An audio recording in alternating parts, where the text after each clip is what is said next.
Hello friends, welcome to study with smartness. I hope कि आप जहां भी होंगे स्वस्थ एवं सुरक्षित होंगे। तो दोस्तों, बात करते हैं आज के इस वीडियो के बारे में।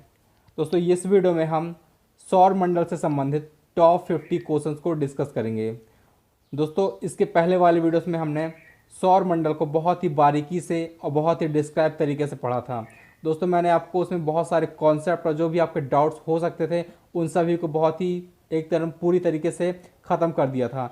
दोस्तों, उसके बाद हमने क्वेश्चन आंसर की जो सीरीज़ है उसको स्टार्ट की थी और उसी का दोस्तों आज चौथा पार्ट है जिसमें हम टॉप 50 क्वेश्चंस को डिस्कस करेंगे। तो दोस्तों, अगर आपने पहले वाली वीडियोस नहीं देखे हैं जिनमें बहुत ही मैंने डिस्क्राइब तरीके से आपको सौरमंडल समझाया था, तो दोस्तों पहले आप उस वीडियो को जाकर देख लीजिए, क्योंकि दोस्तों अगर आपने उस वीडियो को देख लिया तो उसके बाद आपको सौरमंडल के जितने भी कॉन्सेप्ट, जितने भी डाउट्स हैं आपके, वो सारे क्लियर हो जाएंगे। तो उसके बाद यदि आप क्वेश्चन सीरीज़ के जो क्वेश्चन सॉल्व करेंगे तो उनको आप बड़ी आसानी से कर पाएंगे। तो दोस्तों, अगर आपने वो वाले वीडियोस देख लिए हैं तो प्लीज़ इस वीडियो के क्वेश्चन आंसर सीरीज़ को चलिए लगाते हैं। लेकिन दोस्तों, अगर आपने अभी तक इस चैनल को सब्सक्राइब नहीं किया है तो प्लीज़ चैनल को लाइक एंड सब्सक्राइब जरूर कीजिएगा, ठीक है। और दोस्तों, साथ ही बेल आइकन भी प्रेस कर लीजिएगा, जिससे कि आपको आने वाली वीडियोज़ की जो नोटिफिकेशन है आपको टाइम पर मिलती रहेगी। तो चलिए स्टार्ट करते हैं। आपका पहला क्वेश्चन है कि निम्न में से कौन सा ग्रह सूर्य और पृथ्वी दोनों से सर्वाधिक दूरी पर स्थित है। तो यहाँ पे ऑप्शन आपके पास ए बुध, बी मंगल, सी नेपच्यून और डी शनि। तो इसमें जो आपका राइट आंसर दोस्तों वह है ऑप्शन नंबर सी, जो कि है नेपच्यून। दोस्तों, नेपच्यून ही सूर्य और पृथ्वी से दोनों से सर्वाधिक दूरी पर स्थित है। दोस्तों, सभी क्वेश्चंस के लिए आपको आंसर देने के लिए मात्र 2 सेकंड का टाइम दूंगा, ठीक है। उसमें अपना आंसर आपको पिक करना है और लास्ट में दोस्तों आपको कमेंट बॉक्स में अपना स्कोर शेयर करना है। तो चलिए अब नेक्स्ट क्वेश्चन देखते हैं। नेक्स्ट है कि वर्ष दीर्घतम होता है। दोस्तों, वर्ग दीर्घतम होता है कहाँ होता है, किस ग्रह पर होता है। ऑप्शन है शनि पर, ऑप्शन बी है बृहस्पति पर, सी नेपच्यून पर, डी पृथ्वी पर। तो इसमें जो आपका जो राइट आंसर दोस्तों वह भी आपका ऑप्शन नंबर सी है, जो कि नेपच्यून है।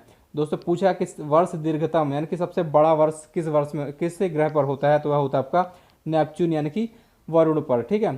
चलिए नेक्स्ट देखते हैं। सौर मंडल का बाह्यतम ग्रह कौन है। दोस्तों, सौर मंडल का सबसे बाहरी ग्रह कौन सा है, तो ऑप्शन है पृथ्वी, यूरेनस, नेपच्यून और शनि। तो इसमें जो आपका राइट आंसर है दोस्तों वह है ऑप्शन नंबर सी, नेपच्यून। दोस्तों, सौर मंडल का सबसे बाहरी ग्रह या बाह्यतम ग्रह है वह नेपच्यून ही है, ठीक है। चलिए नेक्स्ट क्वेश्चन देखते हैं। यम अथवा कुबेर, दोस्तों प्लूटो की खोज 1930 में निम्न में से किस खगोलक द्वारा की गई थी। तो आपके पास ऑप्शन है क्लाइड टॉम्बैक, जॉन गैले, विलियम हर्सेल, जेम्स पी हब्बल। तो इसमें जो आपका राइट आंसर दोस्तों वह है option number A. Option number A is the right answer दोस्तों। क्लाइड टॉम्बैक ने ही प्लूटो की खोज की थी 1930 में। दोस्तों, इसको पहले ग्रह की श्रेणी में रखा गया था, लेकिन 2006 के प्रयाग सम्मेलन में इसको ग्रह की श्रेणी से अलग कर दिया गया है, ठीक है। चलिए नेक्स्ट क्वेश्चन देखते हैं आप।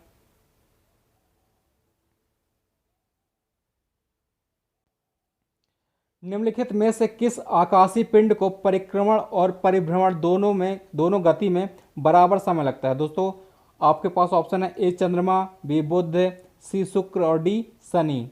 तो इसमें जो आपका राइट आंसर दोस्तों वह है ऑप्शन नंबर ए चंद्रमा। दोस्तों, चंद्रमा को ही परिक्रमण और परिभ्रमण दोनों गति में बराबर समय लगता है, ठीक है। चलिए नेक्स्ट देखते हैं। कौन सा खगोलीय पिंड रात की रानी कहलाता है। दोस्तों, कौन सा खगोलीय पिंड रात की रानी कहलाता है, तो ऑप्शन है चंद्रमा, बृहस्पति, मंगल, प्लूटो। तो इसमें जो आपका राइट आंसर दोस्तों वह है ऑप्शन नंबर ए चंद्रमा। दोस्तों, चंद्रमा को ही रात की रानी कहा जाता है। नेक्स्ट देखते हैं। पृथ्वी से दिखने वाली चंद्रमा की सतह उसकी कुल सतह का कितना प्रतिशत है। दोस्तों, पृथ्वी से दिखने वाली जो चंद्रमा की सतह है वह उसकी कुल सतह का कितना परसेंट है आपको बताना है। तो ऑप्शन है 33%, 59%, 69% या फिर 70%। तो यहाँ पे जो आपका राइट आंसर दोस्तों वह है ऑप्शन नंबर बी, जो कि है 59%। दोस्तों, जो हमको चंद्रमा दिखता है वह सिर्फ मात्र 59% ही हमको दिखता है, बाकी का जो 41% है वह हमको नहीं दिखता, वह पीछे वाले हिस्से में रहता है, ठीक है। चलिए हम नेक्स्ट क्वेश्चन देखते हैं। क्लेवियस निम्नलिखित में से क्या है। दोस्तों, क्लेवियस निम्नलिखित में से क्या है। ऑप्शन है ए बृहस्पति ग्रह का उपग्रह है, चंद्रमा पर स्थित सबसे बड़ा क्रेटर है, जलमार्ग से संपूर्ण ग्लोब का सर्वप्रथम चक्कर लगाने वाला इटली का नाविक है, या फिर उपयुक्त में से कोई नहीं। तो इसमें जो आपका राइट आंसर है वह है ऑप्शन नंबर बी, जो कि है चंद्रमा पर स्थित सबसे बड़ा क्रेटर है दोस्तों क्लेवियस, उसको ही कहा जाता है क्लेवियस। नेक्स्ट क्वेश्चन देखते हैं, पृथ्वी एवं चंद्रमा के बीच स्थित अंतरिक्ष को किस नाम से जाना जाता है? तो ऑप्शन है ए अंतः अंतरिक्ष, बी बाह्य अंतरिक्ष, सी सिसलुनर और डी इनमें से कोई नहीं। तो यहाँ पे जो आपका राइट आंसर दोस्तों वह है ऑप्शन नंबर सी, जो कि है सिसलुनर। दोस्तों सिसलुनर ही कहा जाता है पृथ्वी एवं चंद्रमा के जो बीच स्थित है अंतरिक्ष को। दोस्तों मान लीजिए पृथ्वी है, इसके चारों ओर परिक्रमण लगाता है पृथ्वी, और इसके जो बीच में जो अंतरिक्ष है इसको सिसलुनर कहा जाता है। नेक्स्ट क्वेश्चन देखते हैं, निम्नलिखित में से कौन सा सूर्य का ग्रह नहीं है? तो ऑप्शन है ए बुध, बी शुक्र, सी चंद्रमा और डी नेपच्यून। तो दोस्तों इसमें जो आपका राइट आंसर है वह है ऑप्शन नंबर सी चंद्रमा। दोस्तों चंद्रमा सूर्य का ग्रह नहीं है बल्कि यह पृथ्वी का उपग्रह है।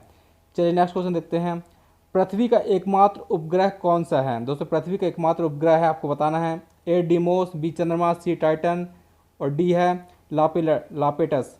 तो इसमें जो आपका राइट आंसर दोस्तों वह है ऑप्शन नंबर बी। दोस्तों ऑप्शन नंबर बी है आपका राइट आंसर, जो कि है चंद्रमा। चंद्रमा एकमात्र पृथ्वी का उपग्रह है। चलिए नेक्स्ट क्वेश्चन देखते हैं, शांत समुद्र और तूफानों का महासागर। दोस्तों शांत समुद्र और तूफानों का महासागर निम्न में से कहाँ स्थित है, आपको बताना है। ऑप्शन है ए चंद्रमा, बी वरुण, सी बृहस्पति और डी शनि। तो यहाँ पे जो आपका राइट आंसर दोस्तों वह है ऑप्शन नंबर ए चंद्रमा। दोस्तों शांत समुद्र और तूफानों का जो महासागर है वह चंद्रमा में ही स्थित है। नेक्स्ट देखते हैं, सी ऑफ ट्रैंक्विलिटी। दोस्तों सी ऑफ ट्रैंक्विलिटी कहाँ पर है? तो ऑप्शन है ए पृथ्वी, बी सूर्य, सी जुपिटर और डी चंद्रमा। तो यहाँ पे जो आपका राइट आंसर दोस्तों वह है ऑप्शन नंबर डी, जो कि है चंद्रमा। दोस्तों चंद्रमा में ही है सी ऑफ ट्रैंक्विलिटी, ठीक है। नेक्स्ट है, चंद्रमा पृथ्वी का एक चक्कर कितने दिनों में लगाता है? तो चंद्रमा पृथ्वी का एक चक्कर कितने दिनों में लगाता है? ऑप्शन है लगभग 28.1 दिन में, लगभग 30.2 दिन में, लगभग 27.3 दिन में या फिर लगभग 28.3 दिन में। तो यहाँ पे जो आपका राइट आंसर दोस्तों ऑप्शन नंबर सी 27.3 दिन में लगाता है दोस्तों चंद्रमा पृथ्वी का एक चक्कर, ठीक है। चलिए नेक्स्ट क्वेश्चन देखते हैं, चंद्रमा से पृथ्वी तक प्रकाश के पहुंचने में लगने वाला समय है। दोस्तों चंद्रमा से पृथ्वी तक प्रकाश कितनी देर में पहुंचता है, आपको बताना है। ऑप्शन है 1 सेकंड, ऑप्शन बी है 1 सेकंड से कम, सी है 2 सेकंड से अधिक और डी है 2 सेकंड से कम। तो यहाँ पे जो आपका राइट आंसर दोस्तों वह है ऑप्शन नंबर डी 2 सेकंड से कम। दोस्तों चंद्रमा से जो पृथ्वी तक प्रकाश आता है वह 2 सेकंड से कम में पाता है, ठीक है। नेक्स्ट है, निम्नलिखित में से किस आकाशीय पिंड को पृथ्वी पुत्र कहा जाता है? निम्नलिखित में से किस आकाशीय पिंड को पृथ्वी पुत्र कहा जाता है? तो ऑप्शन है ए बुध, बी शुक्र, सी चंद्रमा और डी मंगल। तो दोस्तों आपका जो राइट आंसर है वह है ऑप्शन नंबर सी चंद्रमा। दोस्तों चंद्रमा को ही पृथ्वी पुत्र कहा जाता है। दोस्तों जो ये सौरमंडल के अपन क्वेश्चन कर रहे हैं और जो हमने पिछले वीडियोस में पढ़े हैं और दोस्तों जो मैंने आपको डिटेल से पढ़ाया था, दोस्तों अगर आप ये सारे वीडियोस को एक बार देख लेते हैं और एक बार रिवाइज कर लेते हैं, दोस्तों आप किसी भी एग्जाम में बैठ जाइए, आपको यदि इन क्वेश्चन से बाहर क्वेश्चन मिले तो आप बोलिएगा। दोस्तों इनमें इतना सारा मैंने बहुत सारा कवर किया है कि आप किसी भी एग्जाम में, किसी भी लेवल के एग्जाम में या फिर किसी भी पोस्ट वैकेंसी के लिए आप बैठ जाइए, यदि उसमें सौरमंडल से संबंधित कोई भी सवाल आता है तो आप उसको बड़ी आसानी से कर लेंगे, क्योंकि दोस्तों इन्हीं वीडियो से क्वेश्चन बनेगा और कहीं से नहीं आएगा, ठीक है। चलिए अब नेक्स्ट क्वेश्चन देखते हैं। लोगों ने दोस्तों अगर आपको वीडियो अच्छा लग रहा है और आपको क्वेश्चन पसंद आ रहे हैं तो प्लीज़ दोस्तों चैनल को लाइक सब्सक्राइब जरूर करना ना भूलिएगा। चलिए स्टार्ट करते हैं। नेक्स्ट है आपका जो बृहस्पति का द्रव्यमान है लगभग कितना है, आपको बताना है। ऑप्शन है सूर्य के द्रव्यमान का 10वां भाग, सूर्य के द्रव्यमान का 1000वां भाग और सूर्य के द्रव्यमान का 100वां भाग या फिर सूर्य के द्रव्यमान का आधा। तो यहाँ पे जो आपका राइट आंसर दोस्तों वह है ऑप्शन नंबर बी। दोस्तों option number B is the right answer, जो कि है आपका सूर्य के द्रव्यमान का 1000वां भाग है बृहस्पति का द्रव्यमान, ठीक है। जो कि दोस्तों बृहस्पति सबसे बड़ा ग्रह है, मैंने सौरमंडल का सबसे बड़ा ग्रह है बृहस्पति। नेक्स्ट देखते हैं, आकाश का सबसे चमकदार तारा है। दोस्तों आकाश का सबसे चमकदार तारा कौन सा है? तो ऑप्शन आपके पास Proxima Centauri, Barnard, nebula, Sirius. तो यहाँ पे जो आपका राइट आंसर दोस्तों ऑप्शन नंबर डी, जो कि है सीरियस। दोस्तों यही सबसे चमकदार तारा है, तो आपको याद रखना है सीरियस सबसे चमकदार तारा है आकाश में। चलिए हम नेक्स्ट क्वेश्चन देखते हैं। हैली धूमकेतु का आवर्तकाल होता है। दोस्तों हैली धूमकेतु का आवर्तकाल कितना होता है? आपके पास ऑप्शन है ए 66 वर्ष, बी 76 वर्ष, सी 86 वर्ष और डी 96 वर्ष। तो इसमें जो आपका राइट आंसर दोस्तों वह है ऑप्शन नंबर बी। दोस्तों option number B is the right answer, जो कि आपका 76 वर्ष। ठीक है, चलिए नेक्स्ट क्वेश्चन देखते हैं। सूर्य को छोड़कर पृथ्वी के सर्वाधिक निकट स्थित तारे के प्रकाश को पृथ्वी तक पहुंचने में कितना समय लगता है? दोस्तों जो सूर्य के अतिरिक्त जो पृथ्वी के निकट तारा है उसका नाम है प्रॉक्सिमा सेंचुरी। मतलब प्रॉक्सिमा सेंचुरी का जो प्रकाश है वो पृथ्वी में कितनी देर पहुंचता है आपसे पूछा गया है।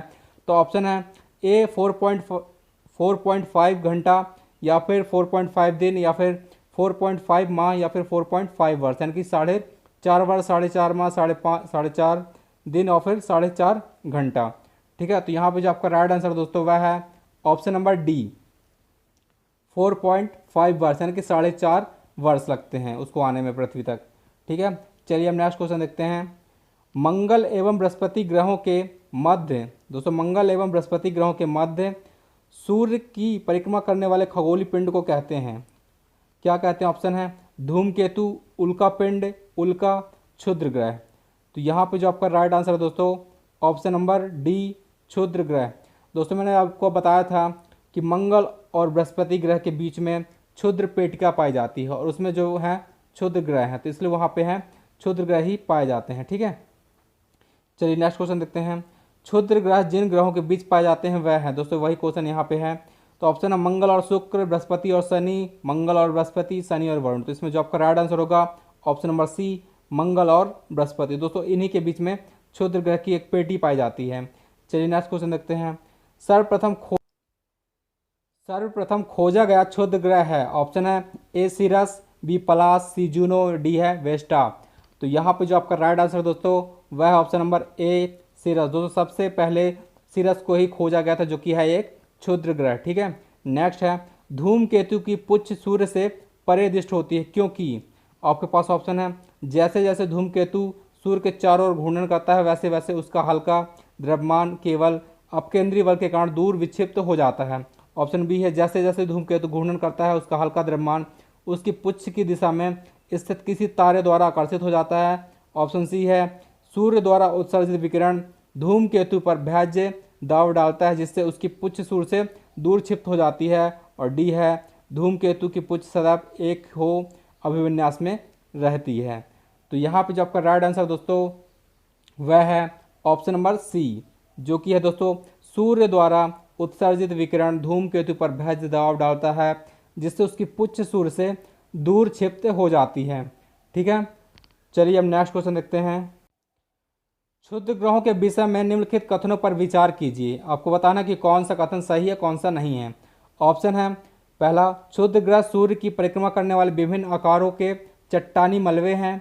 ऑप्शन बी है अधिकांश क्षुद्र ग्रह छोटे हैं किंतु कुछ का व्यास 1000 किलोमीटर तक बड़ा है। सी है क्षुद्र ग्रहों की कक्षा बृहस्पति और शनि की कक्षाओं के मध्य स्थित है। तो ऑप्शन आपके पास की कौन कौन से सही है बताने के लिए 1, 2 और 3 तीनों सही हैं। दूसरा है 2 और 3 सही हैं। तीसरा है पहला और दूसरा सही है। और चौथा है पहला और तीसरा सही है। दोस्तों ये क्वेश्चन आपके IAS 1998 में पूछा गया था। तो यहाँ पे जो आपका राइट आंसर दोस्तों वह है पहला और दूसरा सही, option number C is the right answer. दोस्तों क्षुद्र ग्रह सूर्य की परिक्रमा करने वाले विभिन्न आकारों के चट्टानी मलबे हैं। ठीक है, ये सही है। अधिकांश क्षुद्र ग्रह छोटे हैं किंतु कुछ का व्यास 1000 किलोमीटर तक बड़ा है, तो ये भी सही है। चलिए नेक्स्ट क्वेश्चन देखते हैं। सूर्य ग्रहण के दौरान क्या होता है आपको बताना है। सूर्य और चंद्रमा के बीच पृथ्वी आ जाती है, सूर्य और पृथ्वी के बीच चंद्रमा जाता है, पृथ्वी और सूर्य के बीच ठीक आधी दूरी पर चंद्रमा जाता है, या फिर पृथ्वी और चंद्रमा के बीच सूर्य आ जाता है। तो यहाँ पे जो आपका राइट आंसर दोस्तों वह है ऑप्शन नंबर बी सूर्य और पृथ्वी के बीच चंद्रमा आ जाता है तभी लगता है सूर्य ग्रहण। आपको याद रखना है दोस्तों कि जब सूर्य और पृथ्वी के बीच में जब चंद्रमा आ जाता है तब यहाँ पे सूर्य ग्रहण लगता है। ठीक है, नेक्स्ट है आपका कि पूर्ण सूर्य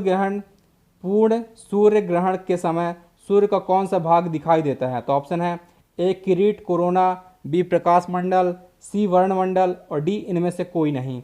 तो यहाँ पे जो आपका राइट आंसर दोस्तों ऑप्शन नंबर ए किरीट यानी कोरोना। दोस्तों जब सूर्य ग्रहण लगता है तो उस पर जो भाग उसका दिखाई देता है, कौन सा भाग दिखाई देता है, वह कोरोना भाग दिखाई देता है, जो कि दोस्तों यह बाहरी वाला हिस्सा होता है। चलिए नेक्स्ट क्वेश्चन देखते हैं आप। सूर्य ग्रहण निम्नलिखित में से किस स्थिति में पड़ता है? दोस्तों सूर्य ग्रहण निम्नलिखित में से किस स्थिति में पड़ता है? आपको बताना। ऑप्शन है जब पृथ्वी और सूर्य के बीच चंद्रमा आ जाता है।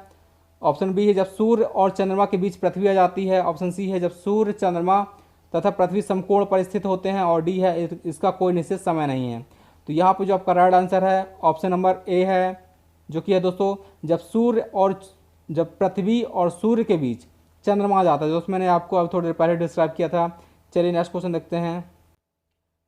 सूर्य ग्रहण की स्थिति पाई जाती है, आपको बताना कि किस स्थिति में सूर्य ग्रहण पाया जाता है। ऑप्शन है जब पृथ्वी चंद्रमा और सूर्य के बीच आ जाती है, जब चंद्रमा सूर्य और पृथ्वी के बीच आ जाता है, जब अमावस्या का दिन होता है, या फिर जब पूर्णिमा का दिन होता है। तो दोस्तों इसमें जो आपका राइट आंसर है वह है ऑप्शन आपके पास है पहले दोस्तों दूसरा और चौथा सही है, पहला और तीसरा सही है, दूसरा और तीसरा सही है, या फिर पहला और चौथा सही है। तो दोस्तों इसमें जो आपका राइट आंसर है वह है ऑप्शन नंबर सी, जो कि है दूसरा और तीसरा सही है। दोस्तों दूसरा तीसरा कौन सा है? जब ये और ये, जब चंद्रमा सूर्य और पृथ्वी के बीच आ जाता है तब सूर्य ग्रहण लगता है, और जब अमावस्या का दिन होता है तब सूर्य ग्रहण लगता है। नेक्स्ट देखते हैं, एक कैलेंडर वर्ष में अधिक से अधिक कितने ग्रहण हो सकते हैं? दोस्तों एक कैलेंडर वर्ष में अधिक से अधिक कितने ग्रहण हो सकते हैं? तो ऑप्शन है ए 5, बी 7, सी 9, डी 11। तो यहाँ पे जो आपका राइट आंसर दोस्तों ऑप्शन नंबर बी 7। एक कैलेंडर वर्ष में अधिक से अधिक 7 ग्रहण हो सकते हैं। ठीक है, 7 ग्रहण। चलिए नेक्स्ट क्वेश्चन देखते हैं। डायमंड रिंग की घटना होती है। दोस्तों डायमंड रिंग की घटना होती है, आपको बताना कब होती है। ऑप्शन है प्रत्येक पूर्णिमा के दिन, प्रत्येक अमावस्या के दिन, सूर्य ग्रहण के दिन, या फिर चंद्र ग्रहण के दिन। तो इसमें जो आपका राइट आंसर होता है दोस्तों ऑप्शन नंबर सी, सूर्य ग्रहण के दिन। डायमंड रिंग की जो घटना है दोस्तों वह सूर्य ग्रहण के दिन होती है। चलिए नेक्स्ट क्वेश्चन देखते हैं। सिजगी है, दोस्तों आपको बताना है कि सिजगी है। ऑप्शन आपके पास सूर्य, पृथ्वी, चंद्रमा एक ही सीधी रेखा में वो स्थिति। दोस्तों जब सीधी रेखा में सूर्य, चंद्रमा और पृथ्वी हो जाते हैं उसको सिजगी कहते हैं, या फिर सूर्य तथा चंद्रमा के बीच पृथ्वी की स्थिति। ऑप्शन सी है पृथ्वी के एक ही ओर सूर्य तथा चंद्रमा की स्थिति। ऑप्शन डी है सूर्य, चंद्रमा और पृथ्वी की समकोणिक स्थिति।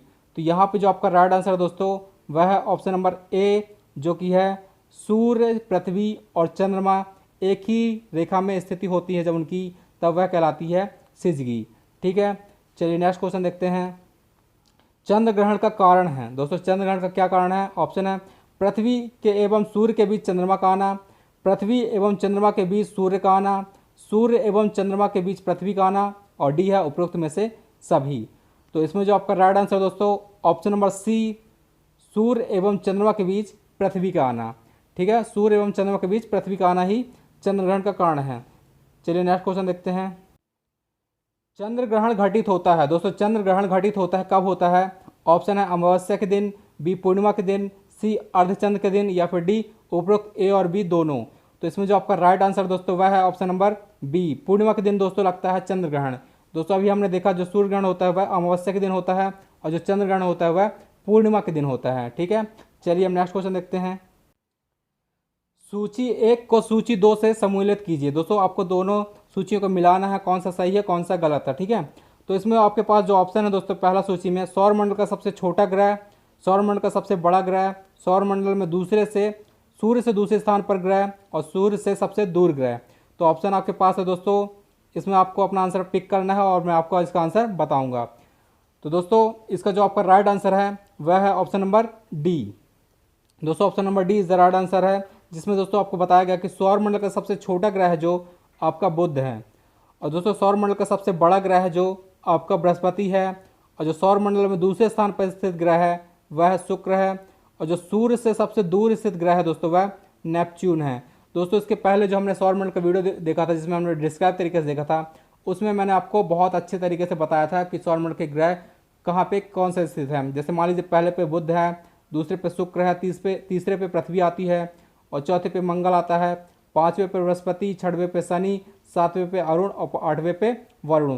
दोस्तों सबसे लास्ट में आता है वरुण और सबसे पहला आता है बुध। चलिए नेक्स्ट क्वेश्चन देखते हैं। निम्नलिखित में से किसे सूर्य ग्रह कहते हैं? दोस्तों आपको बताना है कि निम्नलिखित में से किसे सूर्य ग्रह कहते हैं। ऑप्शन है ए प्लूटो, बी जुपिटर, सी वीनस, डी मार्स। तो इसमें जो आपका राइट आंसर दोस्तों ऑप्शन नंबर सी है, जो कि है वीनस। दोस्तों वीनस को ही सूर्य ग्रह कहते हैं। नेक्स्ट है सूर्य और पृथ्वी के बीच औसत दूरी लगभग कितनी है? तो ऑप्शन है 70 इंटू 10⁵ किलोमीटर, ऑप्शन बी है 100 इंटू 10⁵ किलोमीटर, और 110 इंटू 10⁶ किलोमीटर, या फिर 150 इंटू 10⁶ किलोमीटर। दोस्तों यहाँ पे जो आपका राइट आंसर है ऑप्शन नंबर डी। दोस्तों option number D is the right answer है, जो कि 150 इंटू 10⁶ किलोमीटर है, जो कि उसकी औसत दूरी है सूर्य और पृथ्वी के बीच की औसत दूरी। ठीक है, आपको याद रखना है 150 इंटू 10⁶ किलोमीटर। चलिए हम नेक्स्ट क्वेश्चन देखते हैं। ग्रह क्या है? दोस्तों आपको बताना है कि ग्रह क्या है। ऑप्शन है ऐसे अप्रकाशमान पिंड जो टिमटिमाते हैं, ऐसे प्रकाशमान पिंड जो टिमटिमाते हैं, ऐसे प्रकाशमान पिंड जो टिमटिमाते नहीं हैं, ऐसे अप्रकाशमान पिंड जो टिमटिमाते नहीं हैं। तो दोस्तों इसमें जो आपका राइट आंसर है ऑप्शन नंबर डी।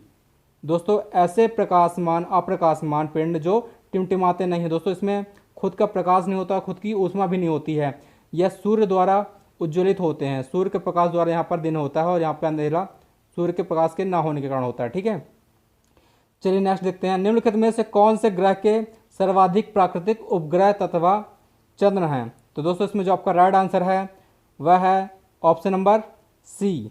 दोस्तों ऑप्शन नंबर सी है, जो कि आपका शनि। दोस्तों अभी हाल ही में शनि के जो 20 उपग्रहों को खोजा गया है, जिसकी संख्या बढ़कर 82 हो गई है, जो कि पहले 62 हुआ करती थी। ठीक है, और दोस्तों जो बृहस्पति जो सबसे पहले ज़्यादा उसके उपग्रह थे 79 थे, और अब शनि के हैं दोस्तों 82, जो कि हैं 20 बढ़ के। तो सबसे ज़्यादा जो उपग्रह हैं वह हैं शनि के। ठीक है, चलिए नेक्स्ट क्वेश्चन देखते हैं।